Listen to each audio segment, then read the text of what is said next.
Sang Perawan Maria, para Rasul, dan Jemaat Antiokhia, jejak orang Kristen pertama. Mencari sosok orang Kristen pertama dalam sejarah, bukan sekadar urusan kronologi waktu, melainkan pemahaman tentang siapa yang pertama kali menerima, mengimani, dan menyatukan hidupnya dengan Yesus Kristus. Dalam tradisi iman, yang bersumber pada kitab suci dan ajaran para bapa gereja, sosok tersebut adalah Maria dari Nazaret, yang kemudian diikuti oleh komunitas para rasul dan jemaat di Antiokhia, sebagai persekutuan yang pertama kali memakai nama tersebut. 1. Perjumpaan awal, iman yang mendahului waktu. Secara hakiki, seorang Kristen adalah seseorang yang percaya bahwa Yesus adalah anak Allah dan juru selamat. Berdasarkan definisi ini, Maria adalah orang Kristen pertama melalui peristiwa Annunciatio, kabar sukacita, yaitu saat malaikat menyampaikan rencana keselamatan Allah. Ketika malaikat Gabriel menyampaikan kabar bahwa ia akan mengandung dari Roh Kudus, Maria memberikan jawaban yang menjadi dasar seluruh kekristenan, fiat mihi secundum verbum tuum, jadilah padaku menurut perkataanmu. Respons ini adalah bentuk kepatuhan penuh, yang mendahului semua pengakuan iman lainnya di dunia. Dalam ensiklik Redemptoris Mater, Bunda Penebus, Paus Yohanes Paulus II menegaskan, Maria adalah orang yang pertama-tama percaya, dan dalam cara yang tertentu ia adalah orang yang pertama-tama mencapai keselamatan melalui Kristus. Sejak saat kabar sukacita dan pembuahan itu, sejak saat kelahiran di kandang Bethlehem, Maria mengikuti Yesus selangkah demi selangkah, dalam ziarah imannya yang bersifat keibuan. Paus Yohanes Paulus II, Redemptoris Mater, bab 1 nomor 26, paragraf 1, tahun 1987. 2. Pengakuan iman pertama dalam sejarah. Jika kita menilik aspek pengakuan iman, yakni proklamasi bahwa Yesus adalah Tuhan, kita melihatnya dalam peristiwa kunjungan Maria kepada Elizabeth. Di sana, Maria tidak hanya membawa Yesus secara fisik dalam rahimnya, tetapi juga memuliakan Tuhan melalui madah Magnificat. Ia mengakui kemurahan hati Allah, yang sedang bekerja melalui dirinya bagi seluruh umat manusia. Santo Ambrosius dari Milan, seorang pujangga gereja abad keempat menjelaskan posisi Maria sebagai teladan pertama bagi setiap orang beriman. Hendaklah jiwa Maria ada dalam diri masing-masing orang untuk memuliakan Tuhan, hendaklah roh Maria ada dalam diri masing-masing orang untuk bersukacita dalam Allah. Karena secara tubuh, hanya ada satu ibu Kristus, tetapi menurut iman, Kristus adalah buah dari kita semua. Santo Ambrosius, Expositio Evangelii Secundum Lucam, buku 2 bagian 26, tahun 389 Masehi. 3. Dari panggilan individu menuju panggilan kelompok, para rasul.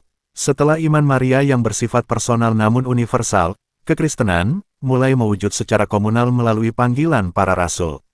Jika Maria adalah orang Kristen pertama secara kronologis dan esensial, maka para rasul adalah komunitas orang beriman yang dipanggil untuk menjadi saksi mata atas karya publik Yesus. Panggilan mereka dimulai dari tepian Danau Galilea, di mana Yesus mengundang mereka untuk menjadi penjala manusia. Relasi antara Maria dan komunitas para rasul ini bukanlah dua hal yang terpisah. Maria hadir di tengah-tengah mereka sebagai pusat doa dan iman, terutama setelah peristiwa kenaikan Yesus ke surga. Dalam Kisah Para Rasul 1 ayat 14, kita melihat Maria berdoa bersama para rasul, menantikan janji Roh Kudus. Konsili Vatikan II dalam dokumen Lumen Gentium, Terang Bangsa-Bangsa, memberikan gambaran bagaimana Maria mendampingi komunitas Kristen perdana ini. Demikian pula kita lihat, Maria dengan doa-doanya memohon karunia roh, yang pada saat kabar sukacita sudah menaunginya, dan kita lihat dia pada permulaan gereja, berkumpul dengan para rasul dan beberapa wanita, memohon dengan doa-doanya karunia roh itu. Konsili Vatikan II, Konstitusi Dogmatis tentang Gereja Lumen Gentium, bab 8 nomor 59, paragraf 2, tahun 1964. 4. Identitas tertulis, sejarah nama Kristen di Antiokhia. Meskipun Maria dan para rasul adalah pengikut Kristus yang pertama, istilah Kristen sebagai label identitas resmi baru muncul beberapa tahun kemudian di kota Antiokhia. Sebelum istilah ini lahir, para pengikut Yesus biasanya menyebut diri mereka sebagai pengikut jalan Tuhan. Perubahan ini tercatat secara eksplisit dalam kitab suci. Mereka tinggal bersama-sama dengan jemaat itu 1 tahun lamanya, sambil mengajar banyak orang.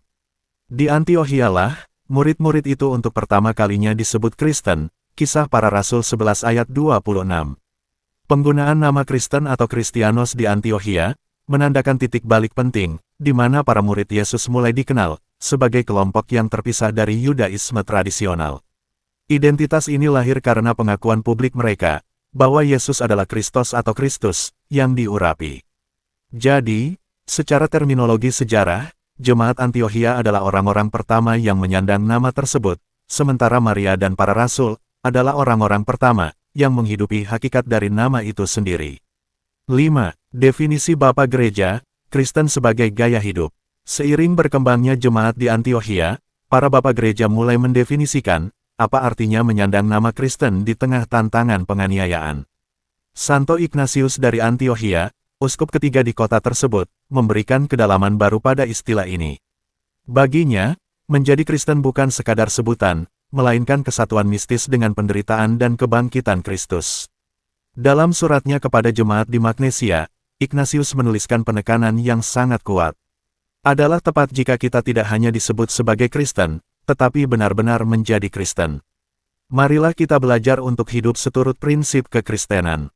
Sebab siapapun yang disebut dengan nama lain selain nama ini, ia bukanlah milik Allah. Santo Ignatius dari Antiokhia, surat kepada jemaat di Magnesia, bab 4 dan 10, tahun 107 Masehi. Definisi dari masa awal ini menunjukkan bahwa bagi jemaat perdana, identitas Kristen bersifat operatif. Ia menuntut tindakan dan kesaksian hidup yang nyata, bukan sekadar administrasi formal.